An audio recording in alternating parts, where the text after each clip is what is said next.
¿Qué tal, amigos de Noticias 22? Como todos los miércoles tenemos el gusto de saludarlos. Rafael García Villegas y Mansi Rodríguez. Amigo, ¿cómo estás? Muy contento Rafael? de saludarte con Igualmente, un programa Rafael. muy rico, muy variado.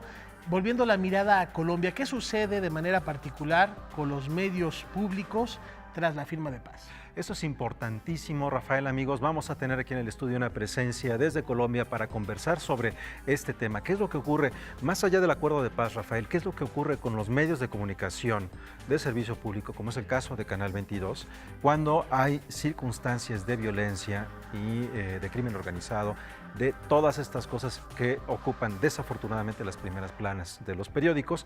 De eso vamos a hablar. En Colombia han hecho un trabajo muy importante, ya les daremos detalles de ello. Pero también vamos a hablar de ópera. Tú, Rafael, te la pasaste muy bien este fin de semana. Me la pasé muy bien con ópera, con teatro, porque vamos a rescatar una de las figuras fundamentales que después de los mitos griegos ha venido a preñar el imaginario de los mitos contemporáneos, precisamente el Don Juan, en la ópera, en el teatro, y vamos a ver qué hay detrás del Burlador de Sevilla. Y también vamos a hablar de John Lennon. Hay una novela que fue publicada ya hace algunos meses, pero que desde entonces ha simbrado particularmente los corazones de los seguidores del Cuarteto de Liverpool. Vamos a hablar de qué es lo que ocurre cuando dicen, por ejemplo, que Yoko Ono era una espía. Todo esto y mucho más en Noticias 22. Comenzamos.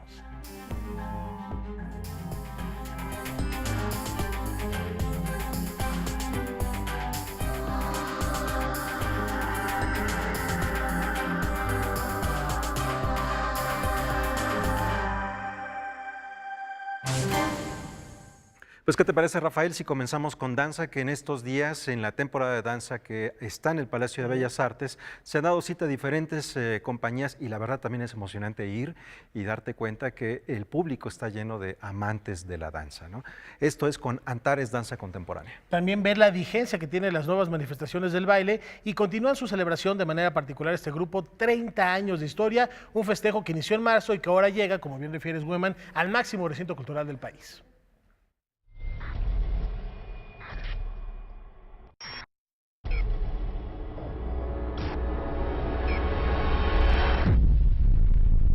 En realidad ha sido toda una carrera de formar público, de la producción artística, de formar bailarines. Es decir, ha sido muy enriquecedor en lo personal, y en lo profesional ha sido un reto siempre, porque nunca hemos tenido seguro el siguiente año, nunca hemos sabido si realmente el grupo puede continuar, porque implica tomarlo en serio.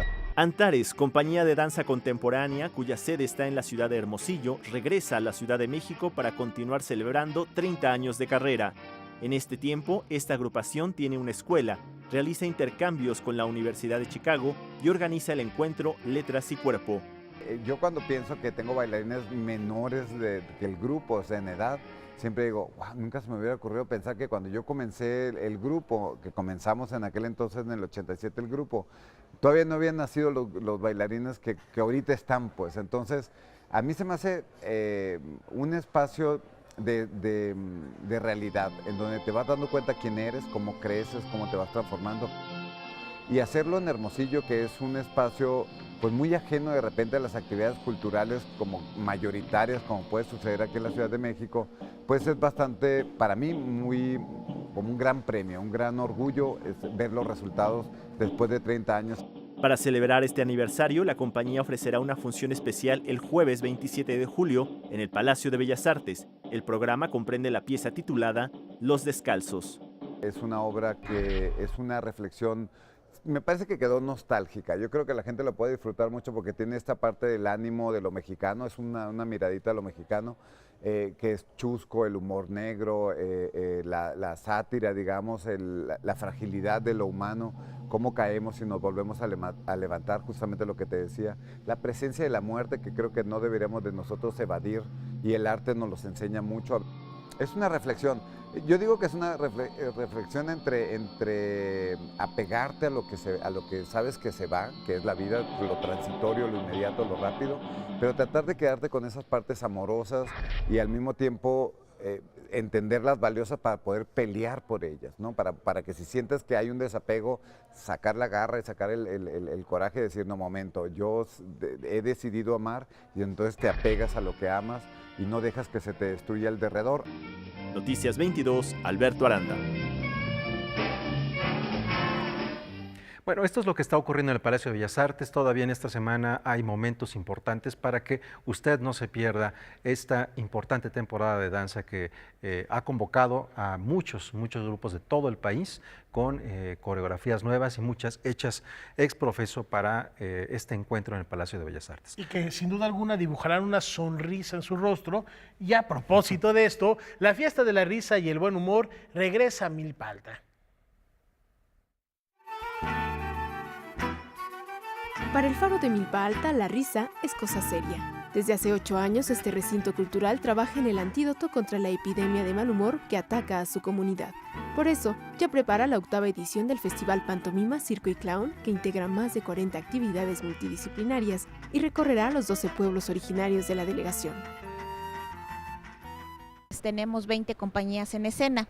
Va a haber desde presentaciones, va a haber clases magistrales, talleres, exposiciones, conversatorios, los cuales pues nos van a poder permitir conocer más a fondo lo que es el circo y la pantomima y el clown, por supuesto.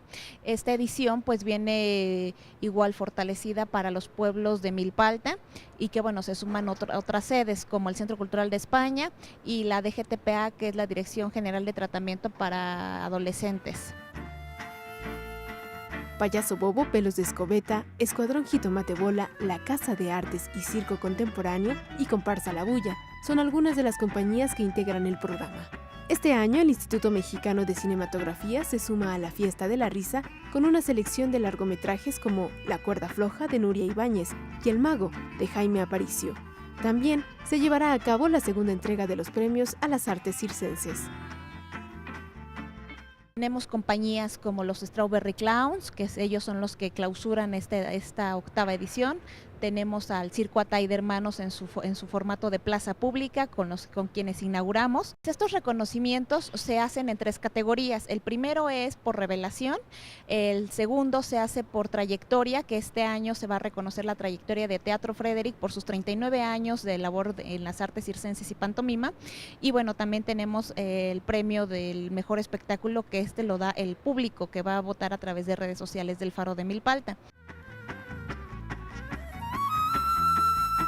La programación completa puede consultarse en cultura.cdmx.gov.mx. Noticias 22, Karen Rivera. Bueno, ahora vamos a otro tema en donde el testimonio de las protestas sociales y también celebrar la riqueza visual, la riqueza visual cotidiana son fundamentales para un artista de la lente. Esto habla de 4 décadas que han guiado la mirada fotográfica de Marco Antonio Cruz. Vamos a conocer qué propuesta nos trae al centro de la imagen. Mira, es una curaduría colectiva, ¿no? Aquí en esta curaduría intervenimos Alfonso Morales, Laura González y un servidor, Alberto del Castillo. Estuvimos trabajando durante cerca de un año, nos metimos al archivo de Marco, trabajamos mucho con él, de manera que esto es un balance de 40 años de trabajo, entre 1977 y el 2017, y bueno, no pretende ser una exposición exhaustiva, no es una mirada exhaustiva, pero sí es una mirada que se detiene en relatos, en itinerarios como muy específicos, muy concretos, y vamos un poco dialogando con la obra de Marco Antonio Cruz. Bueno, otra de las partes muy importantes en esta etapa inicial es todo el acercamiento de Marco a todo lo que fue la prensa del Partido Comunista Mexicano, luego el PSUM, a finales de los 70, principios de los 80. Esto es importante porque estamos en el contexto de la reforma política que va a marcar el inicio de una transición democrática para este país. Entonces, aquí lo que tenemos son las portadas de uno de los semanarios en los que trabajó Marco, que es el semanario Así es, ¿no? Que arranca ya con la etapa del PSUM. Y es muy interesante observar el tamaño, digamos, la manera como se despliegan estas fotografías, ¿no? Detrás de esto hay grandes editores, hay todo un trabajo de diseño gráfico. Estamos en un momento de una renovación de la fotografía y en particular del fotoperiodismo en México. Y aquí tenemos otra parte como muy importante de la exposición que tiene que ver con la primera vez que exponemos, ¿no?, de manera sistemática, de manera conjunta, el trabajo de Marco Antonio Cruz como caricaturista político, que esta es una de las facetas menos conocidas del fotógrafo. Es un referente de la foto documental, sin duda alguna, de la foto periodística, pero esta parte era como poco conocida. Una vez que él entra a trabajar en La Jornada, como uno de los fotógrafos fundadores, ¿no?, para 1984, esta carrera como caricaturista queda trunca, de manera que entonces para nosotros era como muy interesante darla a conocer de esta manera.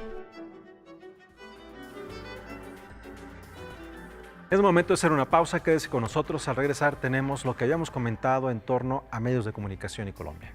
Regresamos.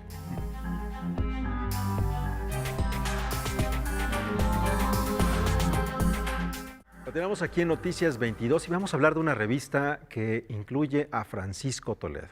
Líderes, vamos a ver por qué interviene en la portada este célebre creador nacional. Desde hace 9 años, la revista Líderes ha invitado a un artista plástico para que realice la portada de aniversario. En esta ocasión, Francisco Toledo fue invitado para llevar a cabo esta labor. Es un hombre completamente disruptivo en todo, ¿no? En su forma de ser, en su forma de pensar. Me daba mucha risa el día que lo entrevistamos que nos decía que lleva 40 años pintando y que ya se aburrió. Entonces que prefiero ahora dar entrevistas, cuando no da ninguna entrevista. Entonces dices, ¿qué onda, no?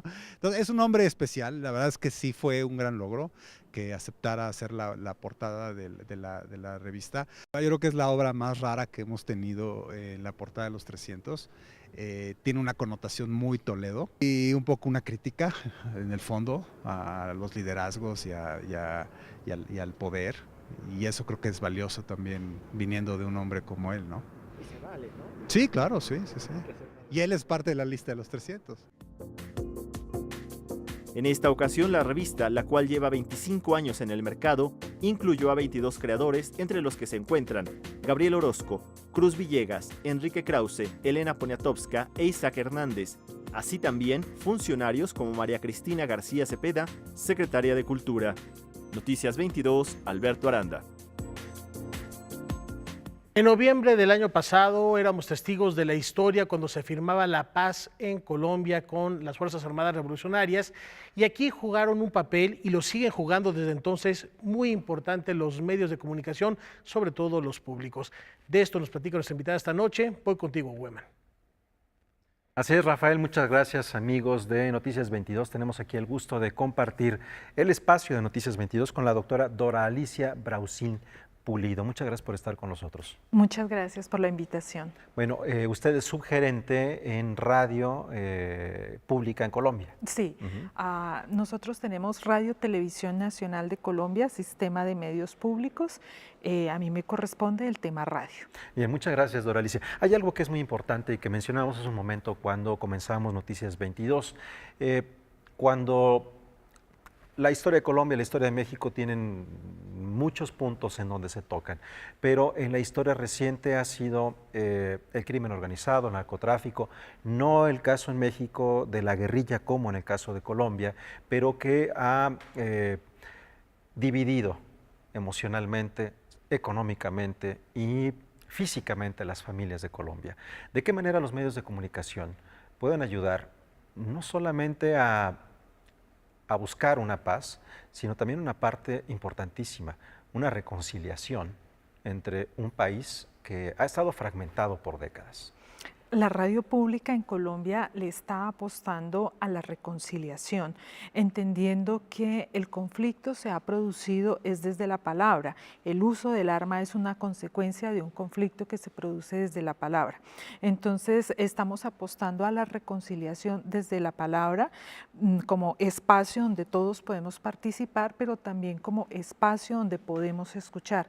En la medida en que seamos sociedades que escuchan, propenderemos por el respeto respeto, por incluir al otro y por garantizar espacios efectivos de participación de los otros. En el caso, por ejemplo, de las políticas de la radiodifusora, ¿cómo la programación o la creación de las diferentes barras programáticas también influyen en buscar esa reconciliación o también acercar al público a otros momentos de sí mismos, a otros elementos más de lo que les configura la identidad colombiana?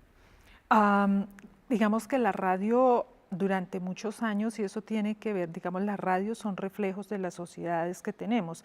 Las radios durante muchos años han tenido discursos unidireccionales y segmentados. Las estructuras de parrillas con programas tienden a ser segmentados y corresponden a sociedades segmentadas.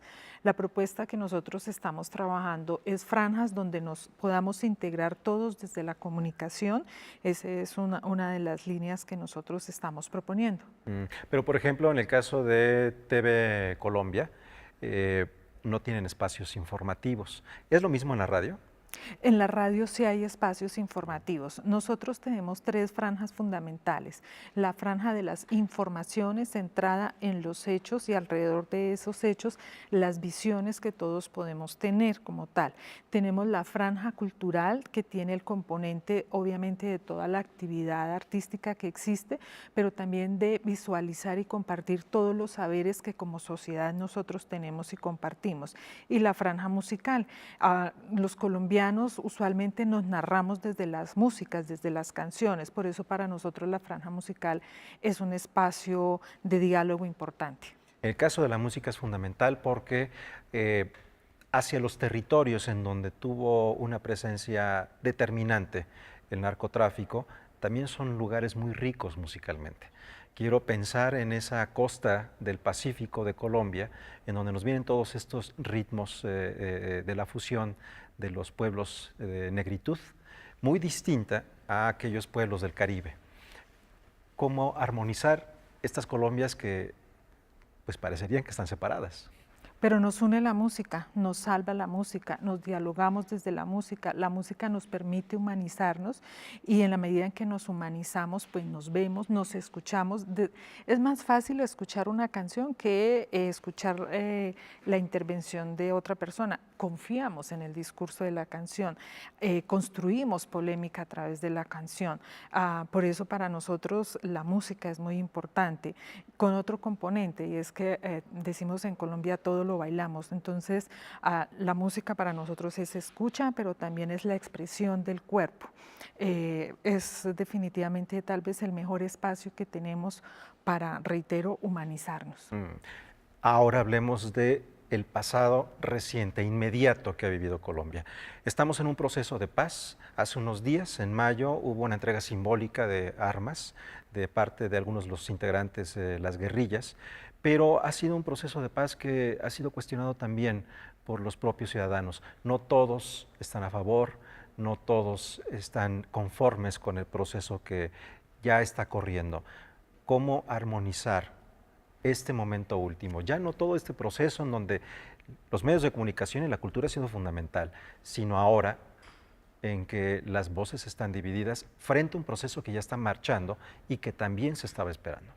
Ese es el reto más grande que tenemos, porque es que llevamos muchos años excluyéndonos desde la palabra, construyendo desconfianza desde la palabra.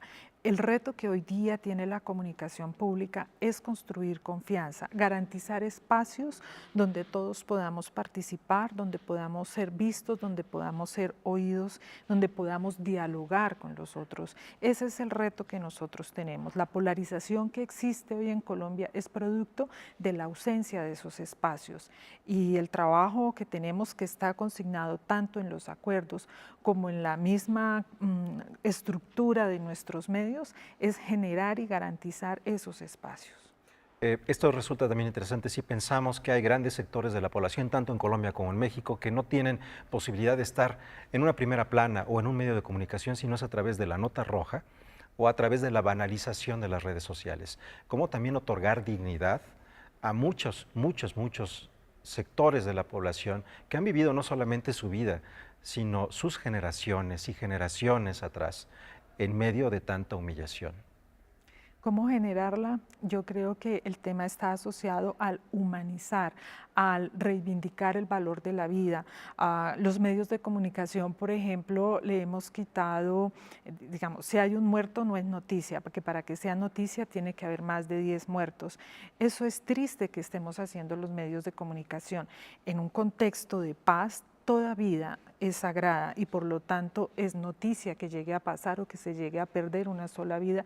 Es motivo de un duelo nacional, pero lo hemos trivializado. Digamos que los medios hemos contribuido a la normalización de lo que nos hace daño y a la trivialización de lo delictivo. Lo volvemos como un chiste, como una anécdota. Una última pregunta, me interesa mucho de manera particular compartirla porque es un proceso que ya vivieron en Colombia y que en México pareciera nuevo, pero no es así. De pronto tenemos a los narcotraficantes como estrellas de series, tenemos a los narcotraficantes como protagonistas de películas. Sin duda alguna esas historias pueden ser seductoras, pero en términos de comunicación y de una estación pública, ¿cómo enfrentar eso que particularmente ocurre con las cadenas privadas?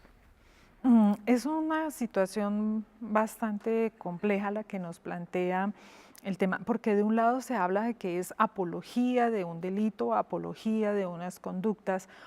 Para nosotros, más que ser una apología, es como una mirada morbosa respecto a situaciones que son reales. Digamos que hoy en día en Colombia los conflictos clasifican a las sociedades en víctimas y victimarios, pero si tú te pones a mirar de fondo es que todos hemos sido víctimas, sino que se construye en esas narrativas donde, digamos, en esas narrativas sí que se construyen unos victimarios y no se explica desde esas narrativas cómo esos victimarios han sido víctimas de procesos sociales que no han permitido que ellos se puedan reivindicar de otra manera. Y entonces lo que hace el discurso es validar esa reivindicación agresiva o que nos ha dañado como sociedad. Ese es el problema. Yo creo que es quitarle esa mirada morbosa que tenemos respecto al conflicto y a la noción que tenemos todo el tiempo de clasificarnos en buenos y malos. Todos convivimos acá y hemos vivido situaciones adversas quizás porque nos han faltado oportunidades, pero desde un discurso mediático equitativo eso tendría que cambiar. Bien, pues muchísimas gracias por esta conversación, por estar con nosotros y compartirnos parte de lo que están viviendo en Colombia, que es también muchas de las preguntas que nos hacemos, no solamente en Canal 22, sino en todas las televisoras locales que tienen que enfrentar día a día muchas historias y muchas verdades, muchas palabras. Muchísimas gracias. Muchísimas gracias y bueno, estamos construyendo historias y creo que ese es un reto que ustedes también tienen acá. Encantado y ojalá tengamos la oportunidad de una colaboración entre estas televisoras públicas. Que así sea. Muchas gracias. Gracias. Pues muchísimas gracias a nuestra invitada y ahora vamos a hacer una pausa. Al regresar vamos a comentarles lo que hace rato les decíamos a propósito de la muerte de John Lennon, que sigue despertando la fascinación, pero también cierta detracción de algunos fans de uno de los más importantes músicos populares de la posguerra.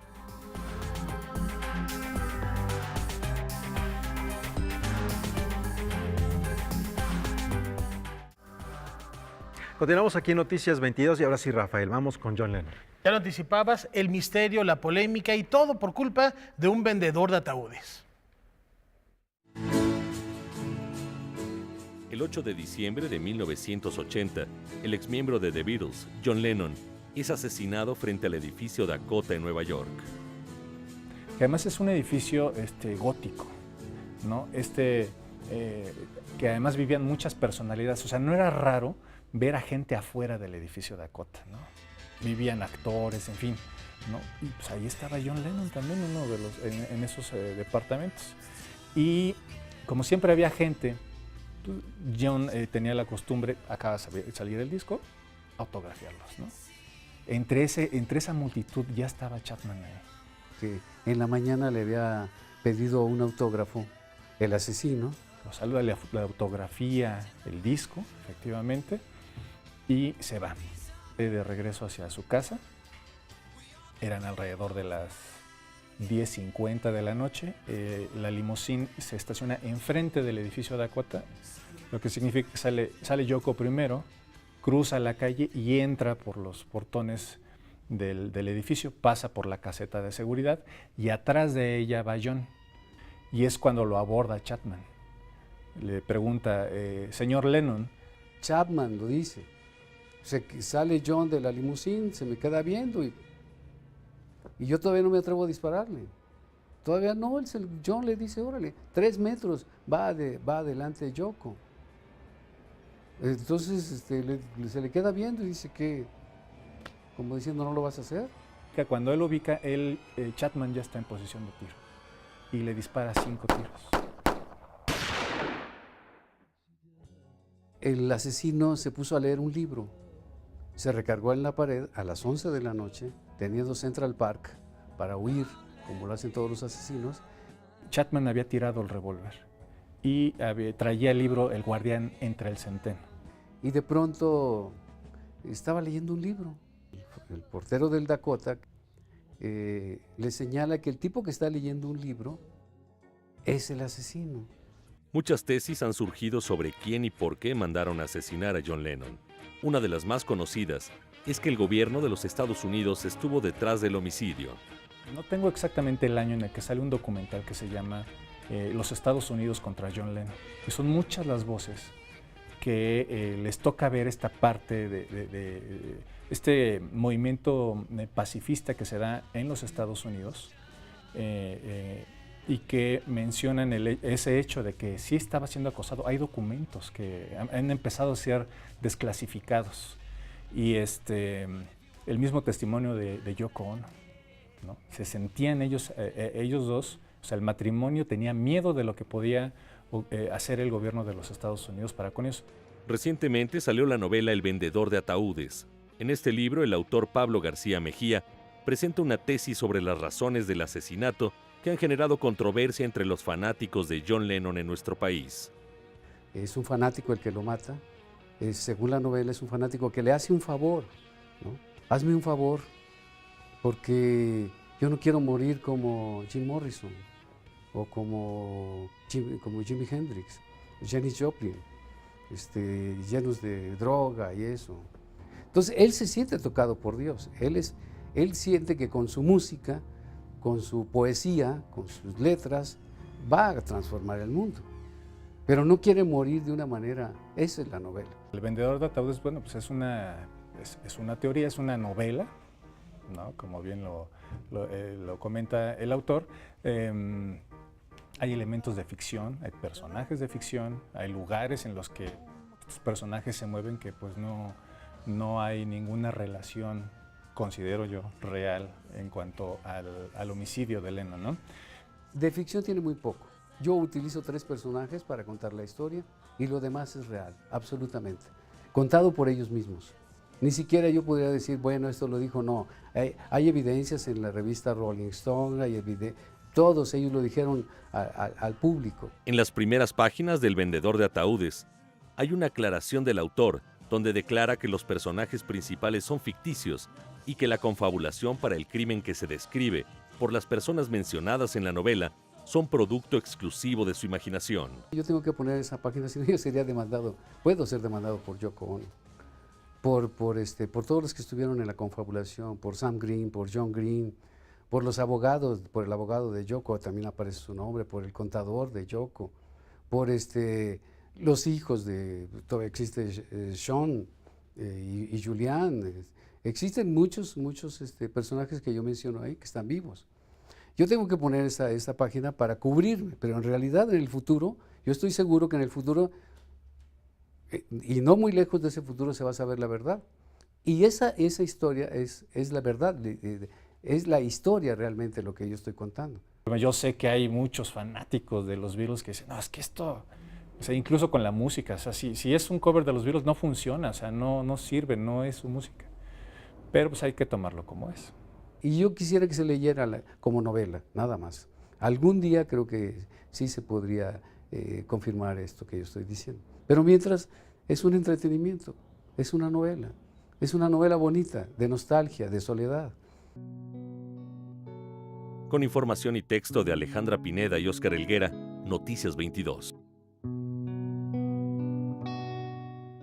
Bien, y ahora vamos a algo que te atañe, mi estimado Rafael. Estábamos hablando al inicio de este programa sobre ópera y teatro. Y esta ocasión los egresados de la carrera de arte dramático de la Escuela Nacional de Teatro, admirable de verdad la entrega en su examen de titulación. Vamos a conocerlo.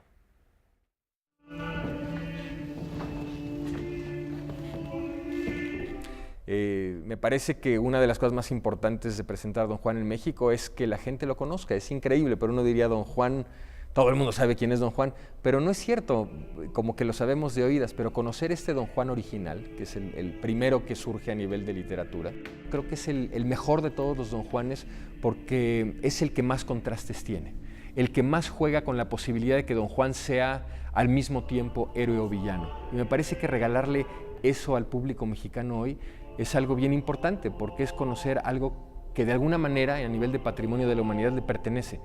A todos nos pertenece Don Juan y todos nos vamos a reconocer con él, aunque después vayamos y nos persinemos. Con el estreno del Burlador de Sevilla de Tirso de Molina, los egresados del cuarto año de las licenciaturas en Actuación y Escenografía de la Escuela Nacional de Arte Teatral presentan su examen final bajo la dirección de Mauricio García Lozano.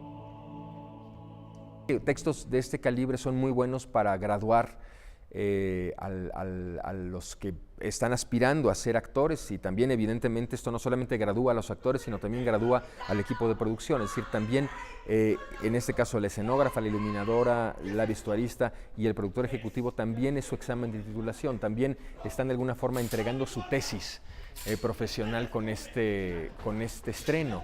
Eso es muy emocionante y claro, evidentemente el sinodal es el público, es decir, si el público les entiende, pasaron el examen. Si el público no les entiende, no pasaron el examen. Para Mauricio García Lozano, este tipo de desafíos le obligan a manejar un lenguaje escénico muy claro, pero al mismo tiempo asegura que le regalan la ocasión de descubrir la obra a través de los ojos y la pasión de quienes la están descubriendo por primera vez. Una de mis vocaciones más grandes es y ha sido desde hace más de 20 años dar clases, porque me parece que el teatro es el espacio en el que uno descubre. Teatro en griego viene de teatrón, ese espacio para ver y para ser visto. Y me parece que el espacio más bonito para ver y para ser visto es el aula, cuando uno está descubriendo las potencias de quienes pueden llegar después a ver y a ser vistos en escena, ¿no? Entonces ver a chicos tan decididos, tan determinados, me da muchísima esperanza en que el teatro en México va a ser cada día mejor. Es muy emocionante ver actores tan jóvenes con esa capacidad de mover fibras y conectar con el público y reconocer en ellos esa entrega misma que los consagrados, que desde los primeros minutos nos transportan a la Sevilla del siglo XVII. Este montaje no quiere hacer de ninguna manera de Don Juan un héroe, pero sí vemos que él trae una potencia, digamos, de vitalidad que anima a todos los demás personajes, porque él se atreve a decirle sí a la vida, a pesar de que sus métodos sean muy cuestionables. Y eso nos parece que fue muy interesante en este caso, porque finalmente México y todo el universo, digamos, latino, es un universo altamente religioso. Entonces, ¿qué mejor que traer al pecador máximo a llevar a cabo sus rituales de deseo sobre el altar, digamos, de lo sacro? Y me parece que es justamente esa dicotomía brutal que trae Don Juan la que todavía hoy en día nos prende. El Burlador de Sevilla se presenta de miércoles a viernes hasta el 27 de agosto en el Foro Antonio López Mancera del CENAR. ¿Es hijo aqueste señor del camarero mayor del... Y a propósito de esta pieza teatral atribuida de Tirso de Molina... Pero la única crítica negativa, las gradas del foro. Sí es a veces muy incómodo. Es la única crítica negativa de ahí en fuera, impecable la ejecución. Bueno, pues ¿qué te parece si ahora hablamos de algo que también trae esa colación, Rafael? Pareciera que Don Juan está en el territorio del teatro, pero también ha sido un arquetipo, tal vez uno de los últimos arquetipos creados en la historia occidental, y él, frente a Fausto, dividieron Europa en dos. Vamos a conocer quién fue Don Juan. Yo a las cabañas bajé, yo a los palacios subí, los claustros escalé y en todas partes dejé memoria amarga de mí. Han pasado más de 400 años y la leyenda de Don Juan sigue rondando el imaginario colectivo. Su origen nos remonta al siglo XVII, de manera particular a la aparición de El Burlador de Sevilla, que le valiera el destierro a Tirso de Molina, sembrando la semilla de un mito tan humano como ideal, tan complejo como simple, tan repulsivo como admirable.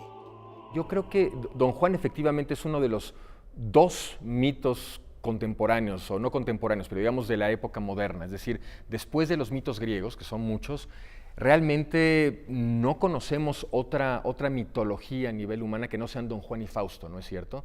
Estos personajes que se vuelven míticos y legendarios y que adquieren un valor de arquetipo como lo podría tener Atenea, o Zeus, o Poseidón, o el mito del Minotauro, o la guerra de Troya, o todos estos mitos, digamos, profundos que vienen de la antigüedad, ¿no?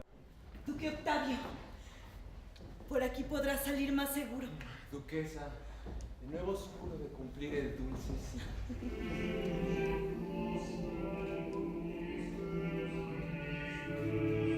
La novela cuenta la historia de Don Juan Tenorio, hombre de la nobleza con pensamientos impuros y despiadados, que solo se preocupaba de tener encuentros lascivos con damas para luego deshonrarlas. La obra podría suponer una crítica al poder de la Iglesia Católica en la Edad Media, que buscaba asustar a la gente acerca del Dios bueno y castigador, aunque la figura del libertino supera cualquier dogma. En ese sentido me parece que Don Juan es un mito que toca de las cosas más profundas de la naturaleza humana, porque conecta con la base, es decir, con la sexualidad, con el deseo, con las ganas, con la voluntad de transgredir el orden, ¿no es cierto? Una voluntad que tiene que ver con romper las reglas de la moralidad, de lo políticamente correcto, y transgredir incluso la barrera de lo decente o de la decencia a partir, digamos, de un motivo que es muy humano, que son las ganas. Y esto es muy cuestionable a nivel moral, pero al final es muy reconocible a nivel, digamos, de lo humano. En Roma, a mi apuesta fiel, fijé entre hostil y amatorio en mi puerta este cartel. Aquí está Don Juan Tenorio, para quien quiera algo de él.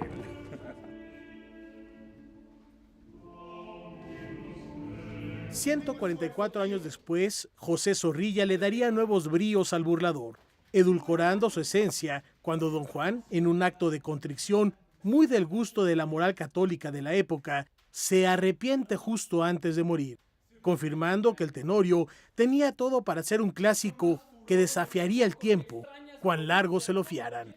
Creo que de las cosas más importantes y de las responsabilidades más grandes que tiene uno con los clásicos es hacerlos accesibles, bajarlos del pedestal, porque no surgen en ningún pedestal. Se han ido subiendo al pedestal conforme han pasado los siglos, pero realmente todas estas obras nacen en la voluntad de ser teatro popular, es decir, de conectar con la gente. Y me parece que el público mexicano necesita esa franqueza, necesita esa transparencia, y eso se logra, por una parte, desmitificando la solemnidad de los clásicos.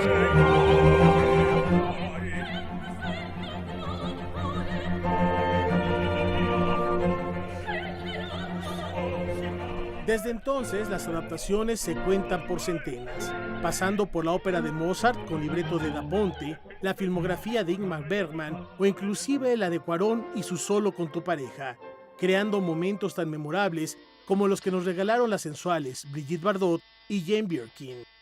Al final, todos estos títulos, y este en particular, tratan profundamente la condición humana.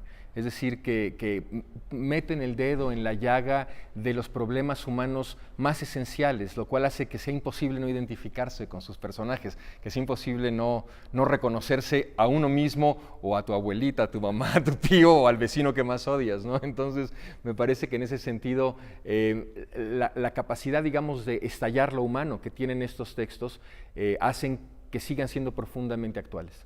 There are some women, fine featured, a certain texture to the hair. La idealización del personaje ha llegado a sustentar las teorías de que Don Juan en verdad existió. Desde el siglo XVII se manejaban nombres como el de Cristóbal Tenorio o el mismo Lord Byron, pasando por Giacomo Casanova ya en el siglo XVIII y hasta, ¿por qué no?, Mick Jagger. Pues me parece que encontrar a un Don Juan hoy tiene que ver con entender que Don Juan dentro de toda su oscuridad y su complejidad, incluso dentro de toda su villanía, es un personaje que sí representa una parte de todos nosotros, que es la parte erótica, la parte que se vuelve hacia la vida incluso a pesar de lo que debe ser. Es un cuate que revienta las fronteras. Y en ese sentido me parece que hacerlo hoy sí implica colocarlo en un equilibrio o en una lucha donde el deseo que él de alguna forma manifiesta o encarna se confronte con toda la estructura, digamos, del pecado, es decir, toda la estructura, digamos, contextual, que es finalmente lo que él va a romper. ¿Qué tienes? Quizá la pregunta del burlador de Sevilla, ¿por qué tan largo me lo fiáis?, es retórica, pues hoy más que nunca entendemos que los mitos no precisan respuesta y que los clásicos no tienen fecha de caducidad. Adiós a Gala Pluyera, que en el agua me anegara. Noticias 22, don Rafael Tenorio. Y es momento de hacer una pausa, pero ya se encuentra con nosotros Silvia Lemus, 24 años de Tratos y Retratos y en la puerta una nueva temporada. Volvemos.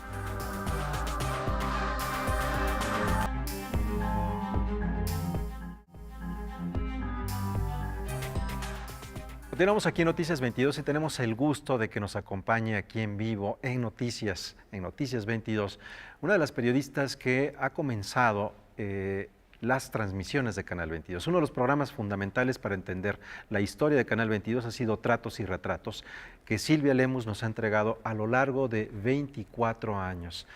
Silvia, bienvenida y qué gusto poder conversar contigo. Gracias, Guamán. Sí, el gusto es mío. Nunca he estado en estudio. Es la primera vez.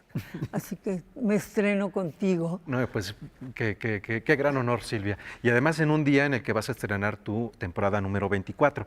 Primero, ¿qué significan 24 años de Tratos y Retratos? Pues yo nunca estoy contando los años. Me siento como la primera vez.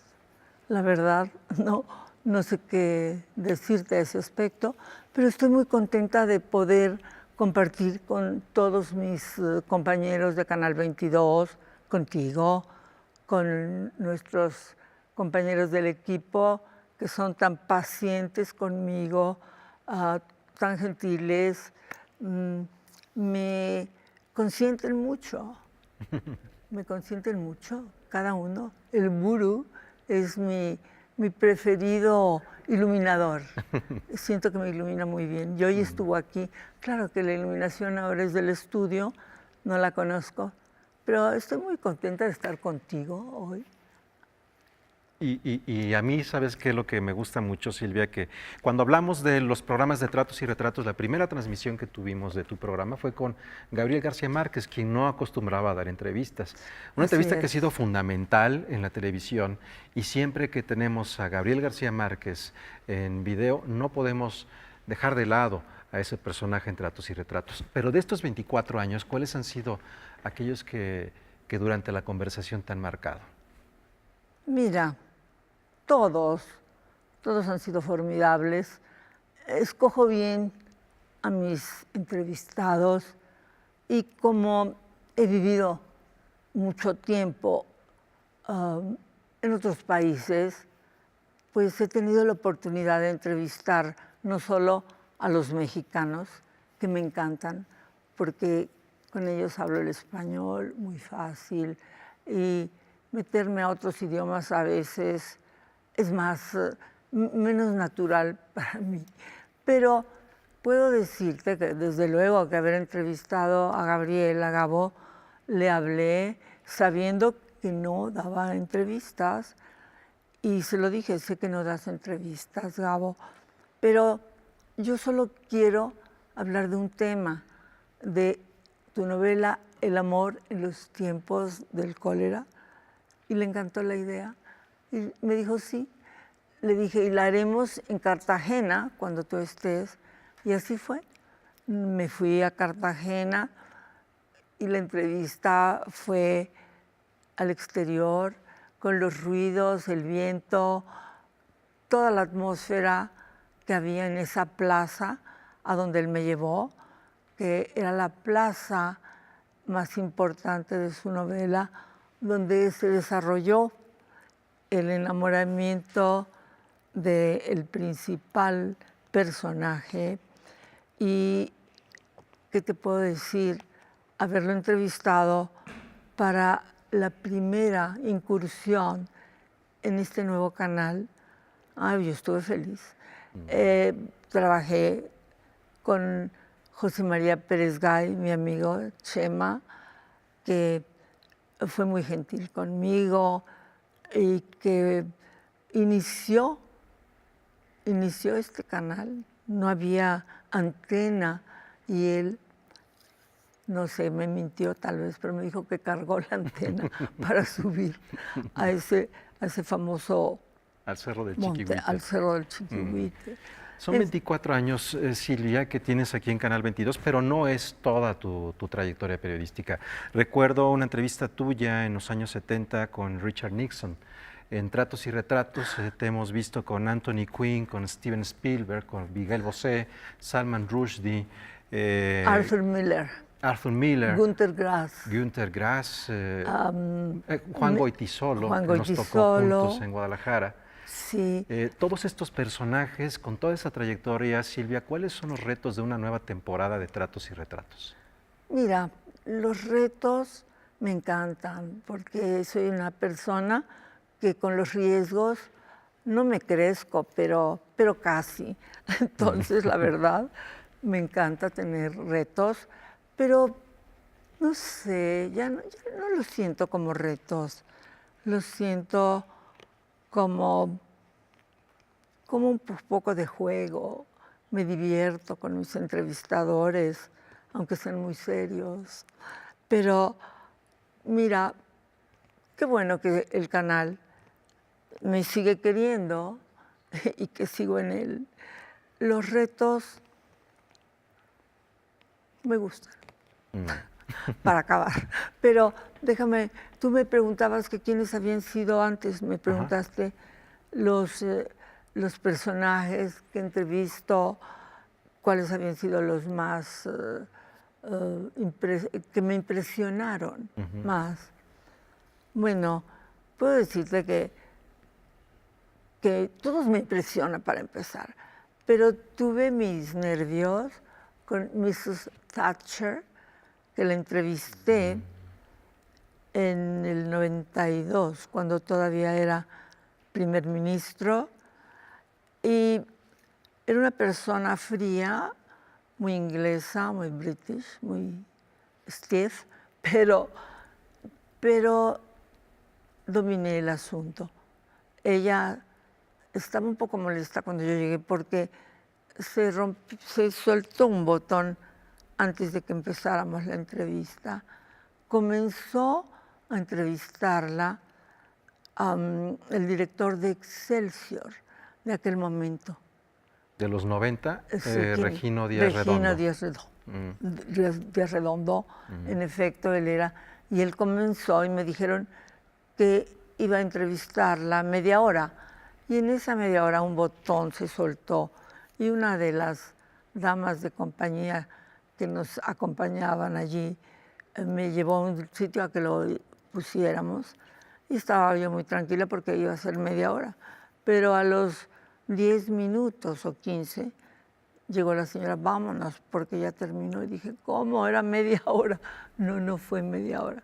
Entonces, rápido llegamos, pero el hecho de que me esperó un momento, yo creo que Mrs. Thatcher no estaba acostumbrada a eso y me miró muy fría. Yo la saludé y creo que ni me contestó, pero cuando ya estaba yo frente a ella, pues le dije, quiero comenzar preguntándole qué piensa usted de México, y la saqué como de onda, porque no creía que le iba a preguntar y creo que como que no estaba preparada. Y me dijo, México tiene 2 volcanes preciosos, me dijo. Esa fue su respuesta.